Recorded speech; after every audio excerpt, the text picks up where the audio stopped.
So, Assassin's Creed Brotherhood is a game that was released in 2010 by Ubisoft on the PC, Xbox 360, and PS3. It was later ported to the PS4 and Xbox One via the Ezio Collection, which also included Assassin's Creed 2 and Assassin's Creed Revelations. Assassin's Creed Brotherhood picks up exactly where Assassin's Creed 2 left off. So in order to make some things make sense, I'm going to be giving a synopsis of Assassin's Creed 2 for anyone who has not played it. Warning, there will be spoilers regarding Assassin's Creed 2, so if you want to avoid that, skip to the timestamp on screen. Assassin's Creed 2 follows the story of Ezio Auditore de Firenze and how he becomes an assassin. It all starts off with him living his normal life in Florence, Italy during the Renaissance. This big bad guy named Uberto, who doesn't seem very fun to hang out with, absolutely decimates Ezio's family and hangs them all because he's a Templar and his family are assassins. Ezio didn't know this before their death, but then he finds out through his dad telling him the night before he was killed. Ezio gathers his remaining family, being his mother and sister, and takes them out of Florence because now that his family is dead, the remaining members are wanted. They go to Montegarini, I guess, I don't know how the fuck to pronounce it, whereas Uncle Mario lets them stay. Ezio says fuck it and decides to extend his dad's legacy and become an assassin himself. Throughout the game, he travels to different cities such as Venice, Forli, and fuck it. Basically, he discovers the Templar Order is spearheaded by this guy named Rodrigo Borgia, and he happens to have this thing called a Piece of Eden, but in order to use it to its full potential, he needs this kind of important little ball of power called the Apple of Eden, which currently Ezio has. Rodrigo becomes the literal fucking Pope, and while he's in Rome, Ezio comes to pay a little visit and say hello, but decides not to kill him, and instead Ezio opens the vault himself, meeting these ancient people that are actually more advanced than us, and made this apple, and they need to save humanity, but the lady says Desmond instead of Ezio, which is actually the dude you're playing as, and who is using the Animus, which lets him tap into the DNA of his ancestors to see exactly what's going on, and blah blah blah, fucking yeah, then the game ends. Assassin's Creed Brotherhood picks up exactly where Assassin's Creed 2 leaves off, and you leave the vault and go back to Montegarini and chill with Caterina, who's the leader of Forli, and you get frisky with her until, oh shit, the son of the guy you spared felt like fucking up their shit and destroys Montegarini, and oh shit, they got the apple, so Ezio gotta go to Rome to get that shit back. So now that I've gotten that long-winded ass intro out of the way, I'm going to be talking about various aspects of the game and how they hold up in a modern video game world. Now, going into this game, I had never played Brotherhood in my life, so I'm going to be looking at this from an unbiased perspective, from someone who has absolutely zero nostalgia from originally playing it. The setting of this game is in the early 1500s during the Renaissance in Rome. The setting itself I feel is a solid choice for this game to take place, and I really do love all of the environmental features to make it feel real and lived in. You have the main bulk of the city to explore, as well as areas slightly outside the city to check out and do badass assassin shit in. There's the Roman Colosseum, which is pretty cool, and there's a whole bunch of Roman ruins all over the place, which really sells the feeling of the world being real. However, the main gripe that I have with the setting in this game is the lack of variety in the environment. In Assassin's Creed 2, you go to start in Florence with a small cityscape and some nice outer areas, and then you go to San Grimiggia Hanfrio, which is more or less the same but feels a little different with more outskirts to enjoy. And then there's Forli, which is almost a bit of a swamp town with a whole bunch of area to explore outside of it. And then there's Venice, which doesn't really have any real ground and everyone travels by boat, and god fuck, I'm going to fucking come. The fucking goddamn environment is absolutely spectacular in Venice. Anyways, yeah, variety doesn't really exist much within Brotherhood, but I will say that at least the environment that is there feels very polished and nice. Parkour in this game was great for the time, but looking back on it now, I see some serious flaws within the way it worked. Before I get into the negatives, I want to say the things I really like about it first. The fluidity of the movement itself feels amazing when it works properly. Jumping from rooftop to rooftop and jumping down to swing from a pole and climbing back up and assassinating a guard on the roof and hiding on top to get away from guards pursuing you will forever be satisfying and feel absolutely amazing. On the other hand though, it can certainly feel a bit janky at times. There were definitely moments where I was trying to run away from some guards and going through a corridor I accidentally brushed up against the wall slightly, which made Ezio run and try to climb it like a fucking moron and caused the guards to absolutely decimate me. Sometimes Ezio just doesn't feel like climbing up a tower like a normal fucking person and decides to leap off the side like a total fucking degenerate moron, pussy bitch, and when he does that bullshit, it really makes my cum start to boil.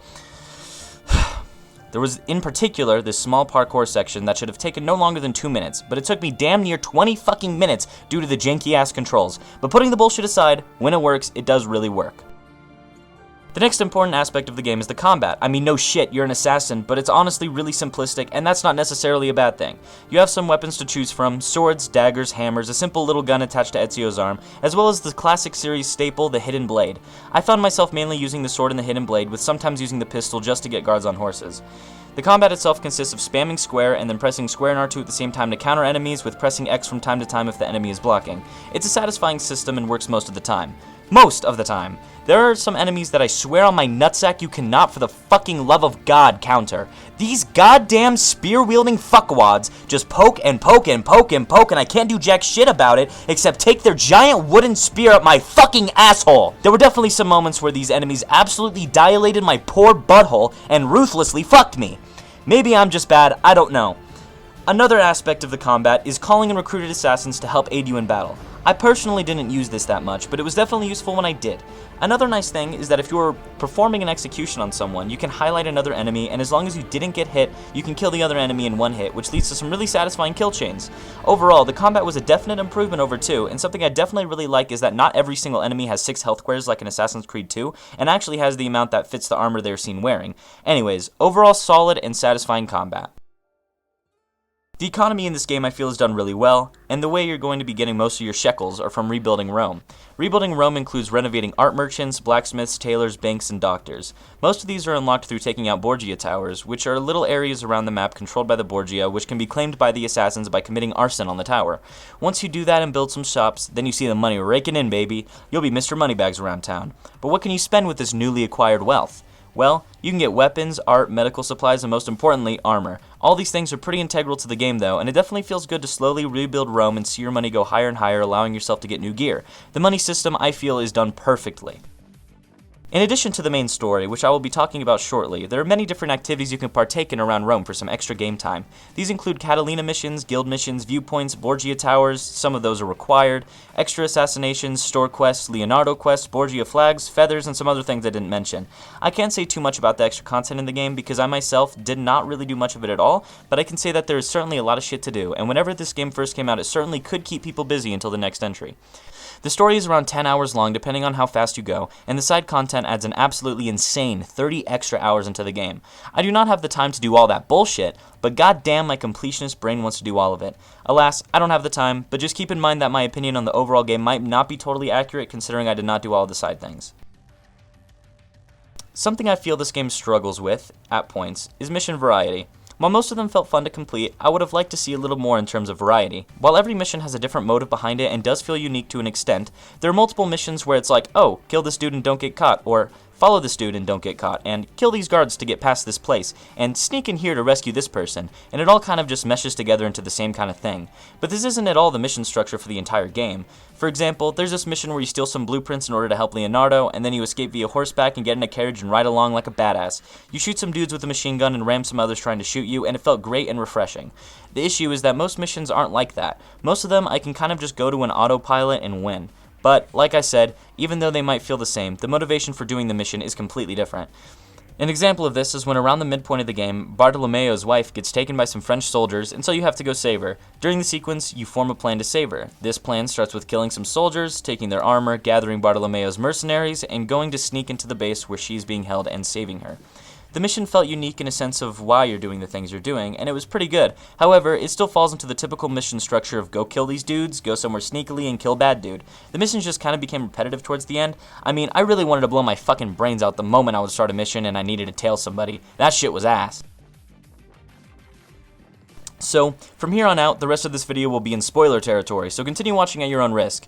I feel the characters in this game are really incredible. I feel and care for all of these people and see them as real people. Ezio himself is a badass who just wants to make the world better by becoming the best assassin he can be. Bartolomeo is an assassin who is a little quirky, but he's still a sweetheart. There's Machiavelli, who's a hard-ass serious dude, but still wants to support the cause. There's La Volpe, who is very suspicious of Machiavelli being a traitor the whole game, but he really likes to be careful about the Brotherhood, and it shows that he really cares and is still a good guy. And then there's Claudia, who's Ezio's sister, and turns out to be kind of badass herself, killing some guards in her own defense. And then Ezio's mother, Maria, who doesn't show up too often in the game, but she's still there regardless. Leonardo da Vinci is another character who is really unique and special, and is actually sort of a spy who's working with the Borgia and giving info to the assassins. He helps aid with some nice gadgets, and actually is the one who originally made the hidden blade for Ezio. I really appreciate his inclusion, because I feel the voice actor did a great job in portraying him, and it's always a pleasure for me to see real-life historical figures in these games. The thing that I would say needs improvement character-wise would actually be the main two villains of the game, Rodrigo Borgia and Cesare Borgia. Personally, I like to have villains that I can somewhat sympathize with and understand their motives better in order to fully flesh out the characters.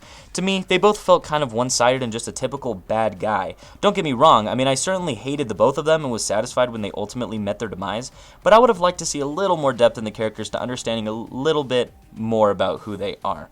Regardless, I still love the characters in the game, and I felt Ubisoft did do a really good job on fleshing them out to their fullest extent for the most part.